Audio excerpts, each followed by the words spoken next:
الله الرحمن الرحيم. فلما أسلم وتله للجبين وناديناه أن يا إبراهيم قد صدقت الرؤيا إنا كذلك نجزي المحسنين. صدق الله العظيم. اللهم صل على سيدنا محمد وعلى آل سيدنا محمد وبارك وسلم. حاضرین کرام، رسول اکرم صلی اللہ علیہ وسلم نے پوری انسانیت کے اندر بہترین شجرہ آپ نے امت کے سامنے بیان فرمایا اور فرمایا کہ کریم ابن الکریم ابن الکریم ابن الکریم، یوسف ابن یعقوب ابن اسحاق ابن ابراہیم. سیدنا ابراہیم علیہ السلام کے متعلق گزشتہ جمعے بھی میں نے بیان کیا تھا کہ آپ علیہ السلام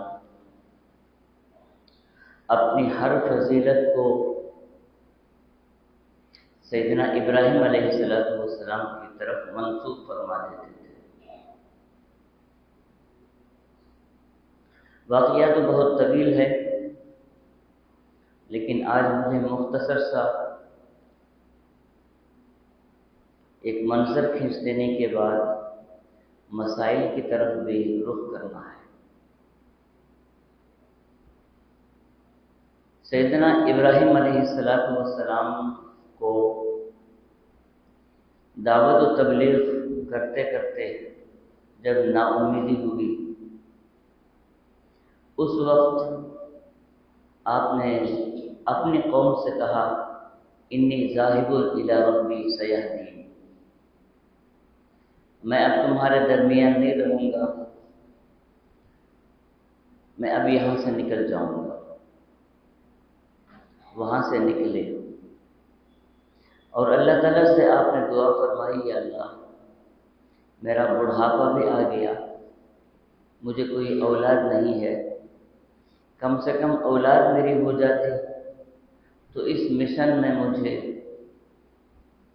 ایک دوسرا آدمی بھی مددگار بن جاتا. لہذا ربی حب لی من الصالحین، یا اللہ مجھے اولاد سے مالا مال فرما دیجیے.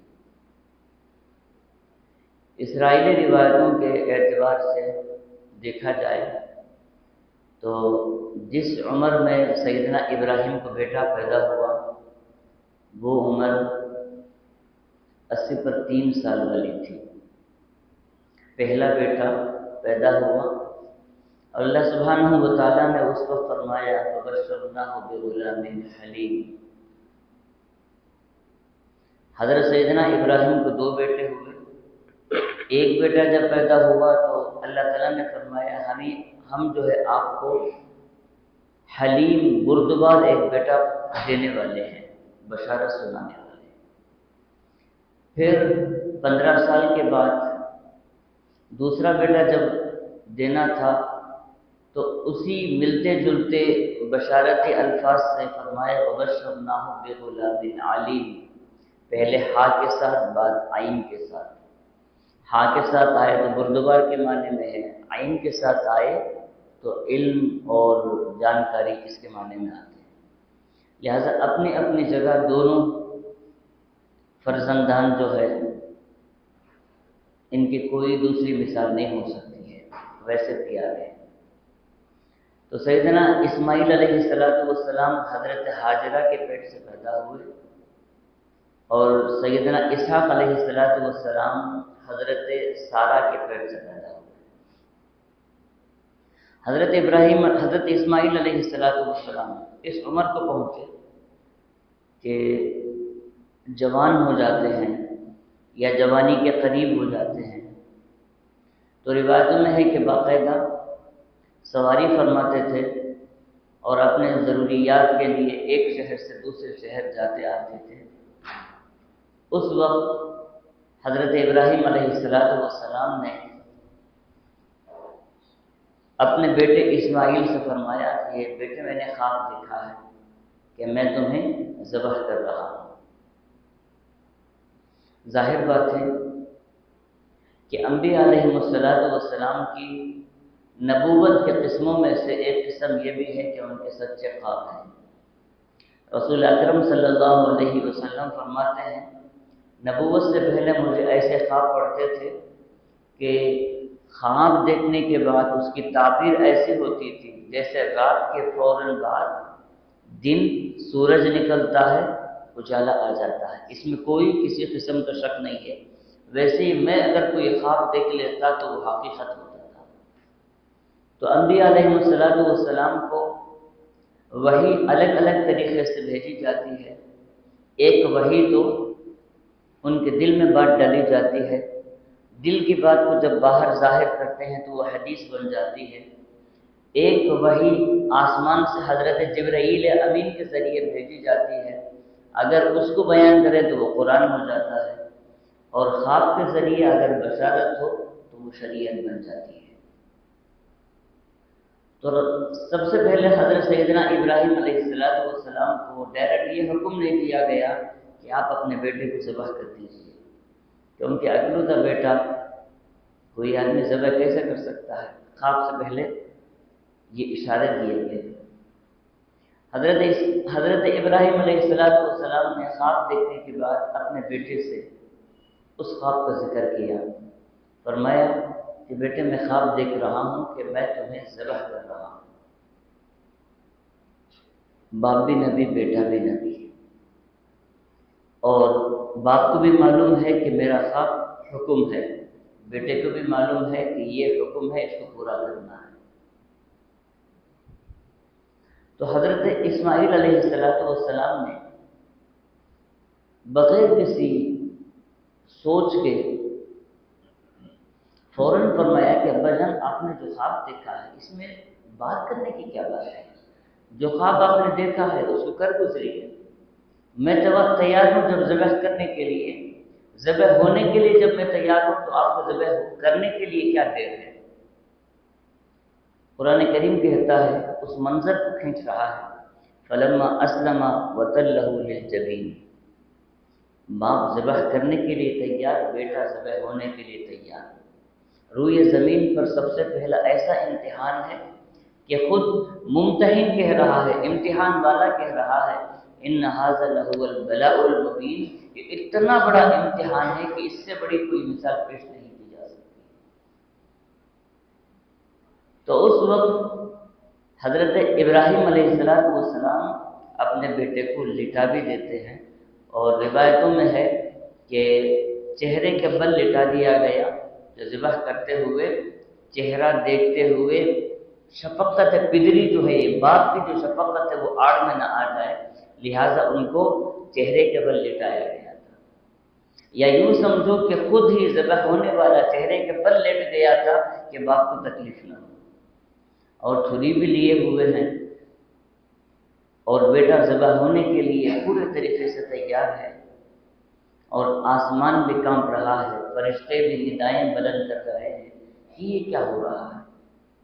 اللہ سبحانہ و تعالیٰ فرماتے ہیں وَفَدَيْنَاهُ بِذِبْحٍ عَظِيمٍ، اس وقت حضرت ابراہیم ابھی ذبح کرنے والے تھے کہ بکرا چیختا ہوا آسمان سے اترا۔ روایتوں میں یہی ہے کہ وہ چیختا ہوا، چلاتا ہوا، جیسے بکرا پکارتا ہے، پکارتے ہوئے آیا تھا۔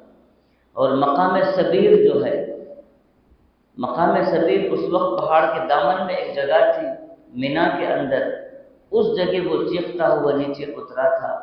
روایتوں میں ہے کہ سیدنا ابراہیم علیہ السلام تھوڑی دیر کے لیے رک کر ادھر مڑ کے دیکھتے ہیں تو بہترین جانور وہاں کھڑا ہوا ہے۔ اللہ تعالیٰ فرماتے ہیں کہ یہ فدیے کے طور پر بھیجا گیا ہے۔ اور جانور کیسا تھا؟ فرمایا گیا روایتوں میں ہے کہ ایک دم سے سفید جانور تھا، اور اس کے جو بال ہوتے ہیں اوپر، جس کو اون کہا جاتا ہے، وہ ہلکے سے لالی کی طرف تھے۔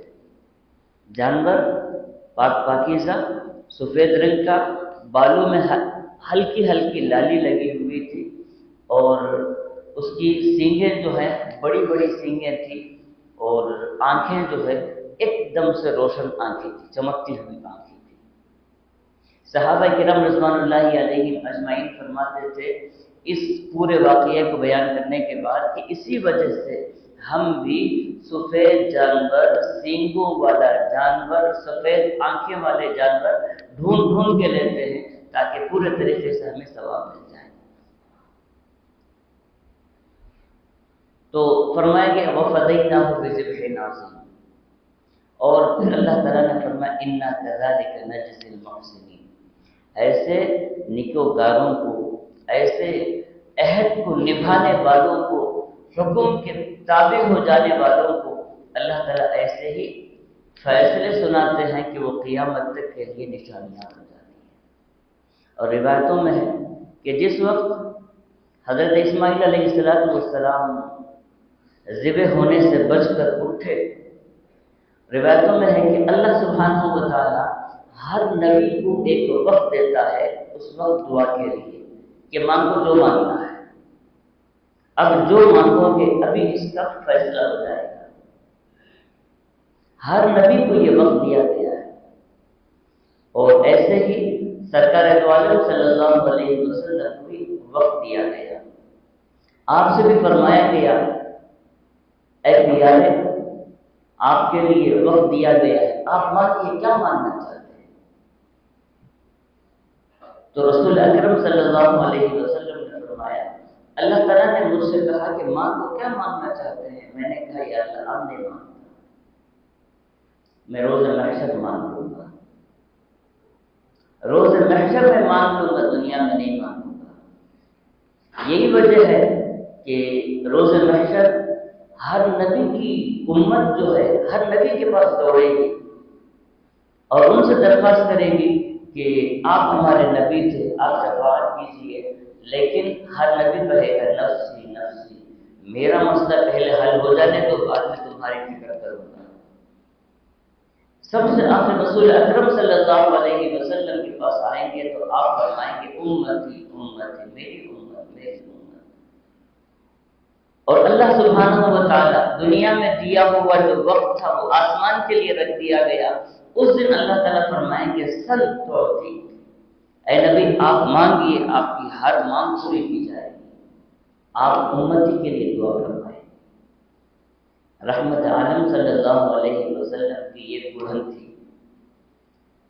ایسے ایک روایت میں یہ بھی ہے کہ اللہ سبحانہ و تعالیٰ نے ایک مرتبہ رسول اکرم صلی اللہ علیہ وسلم سے فرمایا اے نبی آپ کس بات پر راضی ہیں؟ کیا اس بات پر راضی ہیں کہ آپ کی جو امت قیامت تک آئے گی آدھی امت کی بخشش میں کر دو، جنت میں داخل کر دو، یا تم شفاعت کر کے اپنے امت کو جنت میں داخل کراؤ گے؟ کس بات پر تمہاری رضامندی ہے؟ رسول اکرم صلی اللہ علیہ وسلم نے فرمایا یا اللہ یہ میرے اوپر چھوڑ دیجیے، آدھی امت پر میں راضی نہیں ہوں، میں شفاعت کر کر کے میری پوری امت کو جب تک جنت میں داخل نہیں کراؤں گا دم نہیں دوں گا۔ جب یہ بات آتی ہے تو حدیث پاک میں آتا ہے کہ قیامت کے دن جب جنتیوں کے فیصلے جنت کے لیے ہو جائیں گے، جہنمیوں کے فیصلے جہنم کے لیے ہو جائیں گے، اور آپ علیہ السلام اپنے مقام میں جو بلند ہے اس بلند مقام پر پہنچ جائیں گے، اس وقت داروغہ جو مالک ہوگا جہنم کا ایک امتی ہوگا، وہ چیخ چیخ کے پکارتا ہوگا کہ وہ داروغہ نبی کریم صلی اللہ علیہ وسلم کہاں ہیں؟ ان سے آپ کہیے کہ میں ایک آدمی یہاں رہ گیا۔ اور داروغہ جو ہے سیدھے آپ علیہ السلام کے پاس پہنچے گا اور جا کے کہے گا کہ یا نبی اللہ ایک امتی تڑپ رہا ہے، آپ کو یاد کر رہا ہے جہنم میں۔ آپ علیہ السلام اپنے مقام عالی سے سیدھے جہنم کی طرف آئیں گے اور آ کے دیکھیں گے تو آپ کو بہت تکلیف ہوگی کہ میری امت ہے بہت بڑا حصہ ابھی جہنم میں ہے۔ سجدے میں سر رکھ کے اللہ تعالیٰ سے مانگنا شروع کریں گے۔ اللہ تعالیٰ فرمائے گا کہ اے نبی آپ جس کو پہچانتے ہیں اس کو آپ وہاں سے نکال لیجیے۔ تو میں کہتا ہوں کہ ہمارے کچھ عمل اتنے تو عمل ہوں کہ قیامت کے دن رسول اکرم صلی اللہ علیہ وسلم ہماری طرف نظر کرے تو وہاں سے تو ہم کو پہچان سکے کہ یہ امتی ہے۔ یہ مسجدوں میں بھی رہا ہے، علماء کے اطراف میں رہا ہے، ذکر و اذکار بھی کیا ہے، اپنے گناہوں کی وجہ جہنم چلے گیا ہے۔ اتنی تو سمجھ آ جائے، اتنا تو آپ علیہ السلام کی نظر ہم پہ پڑ جائے، اتنا کام کرنا چاہیے۔ آپ علیہ السلام اپنی امت کو وہاں سے نکالیں گے، اللہ تعالیٰ دیکھیں گے کہ ساری اپنی امت کو تو اٹھا لیے ہیں، لیکن آپ علیہ السلام کے چہرے میں جو اداس ہے، جو غم کے حالات ہوا ابھی ختم نہیں ہو رہے ہیں۔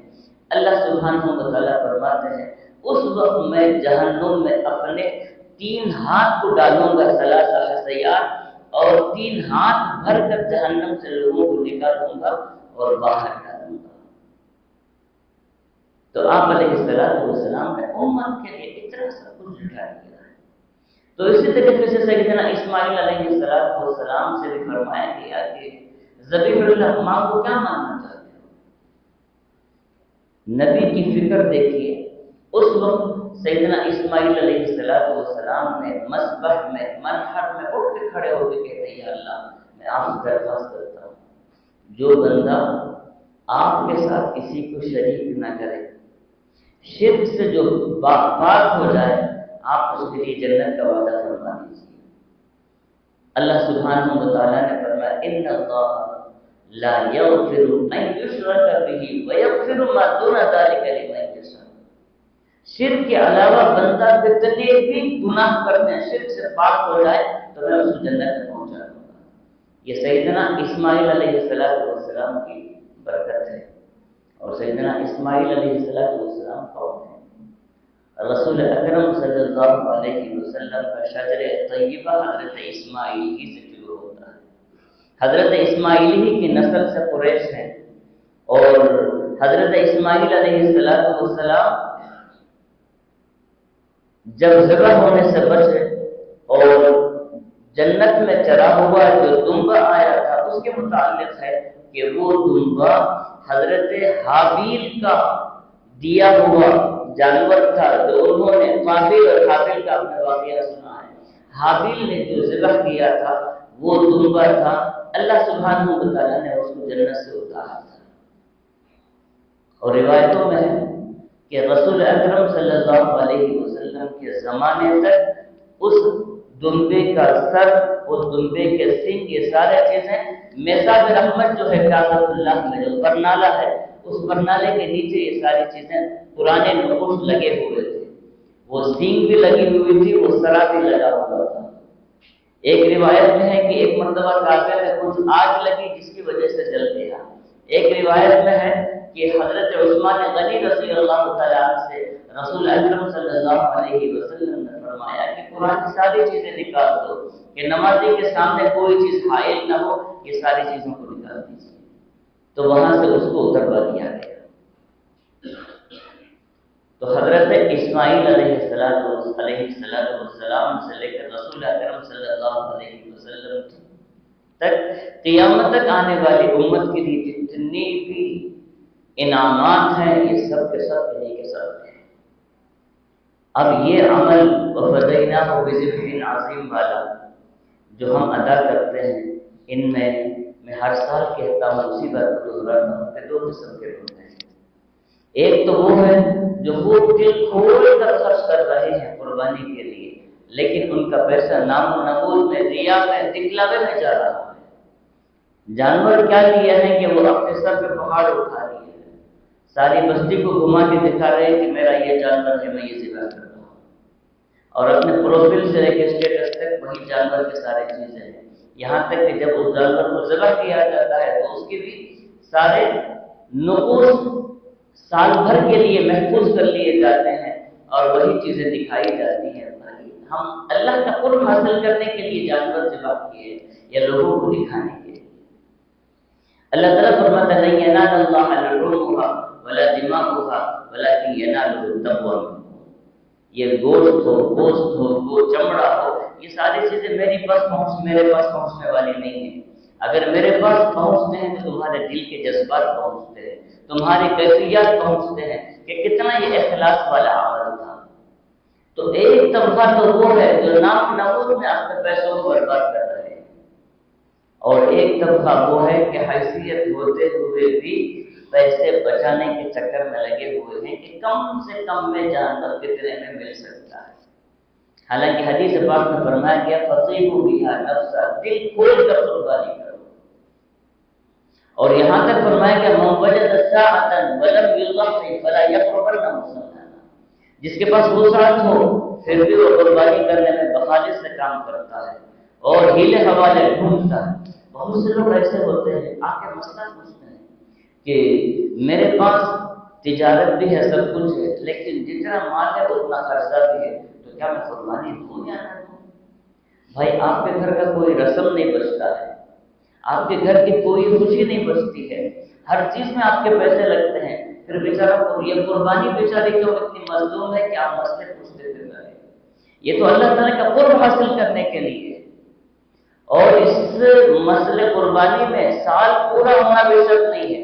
آپ زکوٰۃ دیتے ہیں تو سال پورا ہونے پر زکوٰۃ واجب ہوتی ہے، اور قربانی کا مسئلہ ہے اس وقت آپ کے پاس پیسے ہیں تو اسی وقت آپ قربانی دے دیں، اس چکر میں نہ رہیں کہ سال پورا ہونے پر اگلے سال قربانی دیں گے۔ من وجد ساعۃ، اس وقت میں جب تمہارے پاس وسعت ہوتے ہوئے بھی تم نے قربانی نہیں دی، تو پھر قربانی نہ دینے کے بعد عیدگاہ سے تمہارا کیا تعلق ہے؟ رسول اکرم صلی اللہ علیہ وسلم نے فرمایا فلا یقربن، ہرگز بھی نہ آئے وہ ہمارے عیدگاہوں کو۔ اور رسول اکرم صلی اللہ علیہ وسلم کے متعلق یہ روایتیں تو پیش کی جاتی ہیں کہ ایک گھر سے ایک جانور دینا کافی ہے، وہی قربانی ہو جائے گی، لیکن وہ روایت اس وقت ہمارے پاس چھپ جاتی ہے کہ رسول اکرم صلی اللہ علیہ وسلم نے اپنی پوری امت کی طرف سے بھی قربانی دی، یہاں تک کہ حجۃ الوداع کے موقع پر 100 جانور یعنی 100 اونٹ آپ علیہ السلام نے ذبح کیے۔ یہ روایتیں ہمارے سامنے نہیں آتی ہیں، اور جس میں کم سے کم خرچ ہے وہ روایت ہمارے لیے دلیل بن جاتی ہے۔ تو قربانی دینے میں کبھی کمی نہ کریں، جب وسعت ہے تو اپنے طرف سے، اپنے گھر والوں کی طرف سے اور اپنے بچوں کی طرف سے، ساروں کی طرف سے قربانی کریں، اور یہ وہ قربانی ہے جس سے بہتر کوئی کھانا مل ہی نہیں سکتا ہے۔ شیخ الحدیث مولانا زکریا صاحب رحمۃ اللہ علیہ کے متعلق آتا ہے کہ فرماتے تھے کہ جب ذی الحج آ جائے تو 3 دن تک جو ہے اگر کوئی روٹی چاول پیش کرتا تو فرماتے تھے بھائی اللہ کے مہمان ہوں گے، یہ کیا چیزیں کھا رہے ہیں، ایک کستری گوشت لے کے آ جاؤ، یہ کھا لیں گے، اللہ کے مہمان ہیں تو اس کے علاوہ کوئی اور غذا ہم کھائیں گے ہی نہیں۔ اللہ والوں کی یہ حالت تھی کہ وہ جانور ذبح کرتے ہوئے بھی سارے قواعد کو مد نظر رکھتے تھے، اور جانور ذبح ہو جانے کے بعد بھی بڑی خوشی کے ساتھ اس کو اللہ کی مہمانی سمجھتے تھے۔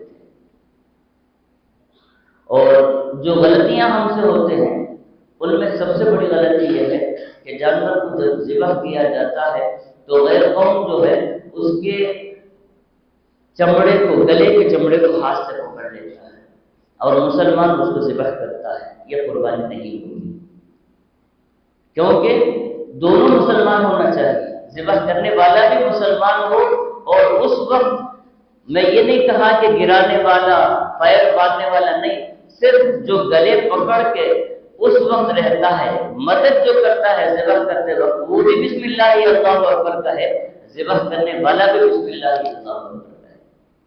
یہاں تک بعض فقہاء کرام تو فرماتے ہیں کہ صدا بلند ہو جائے، جتنے ہیں سب کے سب کہے بسم اللہ اللہ اکبر، کیونکہ یہ آسمانوں سے آواز نکلی تھی، فرشتوں کا پیارا نیرا تھا یہ اللہ اکبر، تو یہ نیرا جو ہے جتنے حاضرین ہیں سب سے نکلے بسم اللہ اللہ اکبر۔ اور جانور کو راحت دینے کا قطعاً ہم کچھ بھی جو ہے اس کی طرف دھیان نہیں دیتے۔ جانور کے چاروں پیر باندھ دیے جاتے ہیں، اور ذبح ہونے کے بعد ان پیروں کو جب تک وہ ٹھنڈا نہ ہو جائے کھولے بھی نہیں جاتے ہیں۔ خسائی اگرچہ کہ نہ مانتا ہو، آپ وہاں کھڑے ہو جائے، قربانی میری ہے، 3 پیر ہی باندھے جائیں گے، ایک پیر کھلا ہی رہے گا۔ اور جب ذبح ہو گیا ہے تو پھر دوسری مرتبہ ذبح نہیں ہے، اس سے کہے کہ جب تک جانور ٹھنڈا نہ ہو چھری گلے پہ نہ مارے۔ اب اس کا چکر رہتا ہے کہ یہ ختم کر کے دوسرے گھر جانا ہے، تو ایک مرتبہ تو ذبح کر دیا گیا، ابھی وہ جانور تڑپتا ہی رہتا ہے، اس کے گلے میں چھری ڈال کر اس کو اور مزید کاٹتے جاتا ہے، یہ غلط چیز ہے۔ جانور کو راحت دینے کا حکم دیا گیا، ہم تکلیف دے رہے ہیں۔ اور ایک مسئلہ غلطی اس میں یہ بھی ہوتی ہے کہ جو جانور کو پانی پلانے کا عام جو رواج ہو چکا ہے، یہ رواج صحیح نہیں ہے کہ جانور کو ذبح کرنے کے لیے لٹا دیا جاتا ہے اور اس کو بڑی تکلیف کے ساتھ اس کے سر کو مدڑا جاتا ہے، پھر اس کے بعد پانی ڈالا جاتا ہے۔ اصل اگر شریعت کے حساب سے دیکھیں تو جانور کو پانی کے پاس لے کے چلے جائیں، یہ بالکل صحیح مسئلہ ہے، صحیح ہے، پانی کے پاس لے کے چلے جائیں۔ وہ سیراب ہو کے جب پانی پی لیا تو پھر اب اس کو نیچے گرا کے ذبح کر دینا، یہ افضل ہے، مستحب ہے، اگر ہو سکے تو یہ طریقہ کریں۔ کیونکہ آج ایک صاحب مجھ سے سوال کر رہے تھے کہ یہ مسئلہ اگر بتا دیں تو بہتر ہے، کیونکہ وہ بھی عالم ہے، وہ بتا رہے تھے کہ اب جب پانی اسے اڈیلا جاتا ہے تو اس کو پانی کی حاجت نہیں ہوتی ہے، اس کے ناک میں بھی پانی چلے جاتا ہے، منہ میں پانی چلے جاتا ہے، اور ذبح کرتے وقت راحت ہم پہنچانے کے چکر میں اس کو تکلیف دیتے ہیں۔ تو یہ سارے مسائل ہیں، قربانی اس میں جب پیسہ ہمارا لگا ہے تو ہماری محنت بھی لگے، کوشش بھی لگے، تب جا کر ہمارے لیے وہ چیز اللہ کے قرب کا ذریعہ بن سکتا ہے۔ اللہ تعالیٰ سے دعا ہے کہ نیک توفیق عطا فرمائے۔ وآخر دعوانا الحمدللہ۔